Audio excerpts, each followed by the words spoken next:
ரசிகர்களுடைய மனதை இன்பத்தில் ஆழ்த்தினாரு நடுவர் அவர்களே.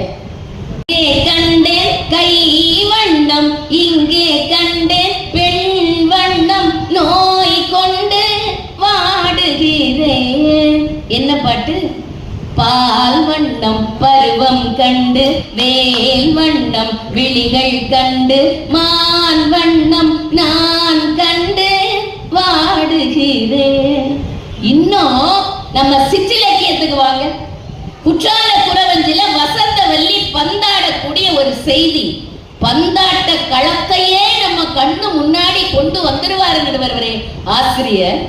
செங்கையில் வண்டுகள் இன்களில் என்றுக எம்ஜயம் என்றாட, இடை சங்கதம் என்று சிலம்பு புலம்பொடு தண்டை கலந்தாட, இரு கொங்கை கொடும்பகை வென்றனம் என்று குழைந்து குழைந்தாட, மலர் பையங்கொடி நங்கை வசந்த சவுந்தரி பந்து பயின்றாளே.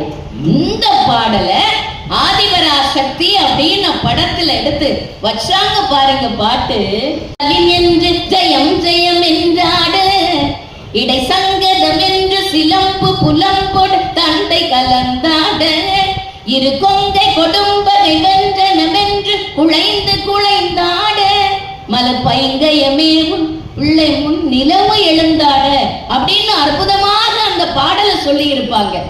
நந்தி கலம்பகம்னு ஒரு சிற்றிலக்கிய நடுவர் அவர்களே, அரசன் மீது பாடப்பட்டதுக்கு அது மட்டும்தான் சான்று. பரத்தையே பார்க்கறதுக்காக வேண்டி தலைவன் போயிடுவான்.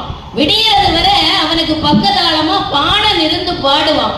அவனை என்ன சொல்லி கிளி கிளின்னு கிளிக்கிறாங்க பாருங்க.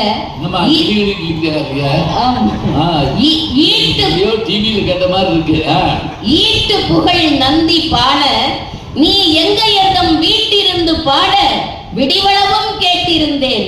பேய் என்றாள் அன்னை, பிறர் நரி என்றாள், தோழி நாய் என்றாள், நீ என்றேன் நான்.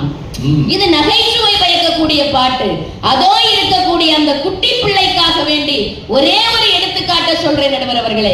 அங்க பாருங்க, இத்தனை நேரமும் மாயல தோரணத்தை கழுத்துக்க போட்டுக்கிட்டு அப்படி ஜம்முன்னு உட்கார்ந்து இருந்தான். தோரணத்தை எங்க தொங்க போட்டானோ தெரியல. இப்போ சிறார் இலக்கியம்னு அந்த குட்டி சிறுவனுக்காக வேண்டி படைக்கப்பட்ட இலக்கியம் நடுவர் அவர்களே.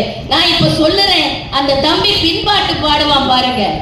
டிக் டிக் தம்பி தம்பி டிக் டிக். யாரது? திருடன். என்ன வேணும்?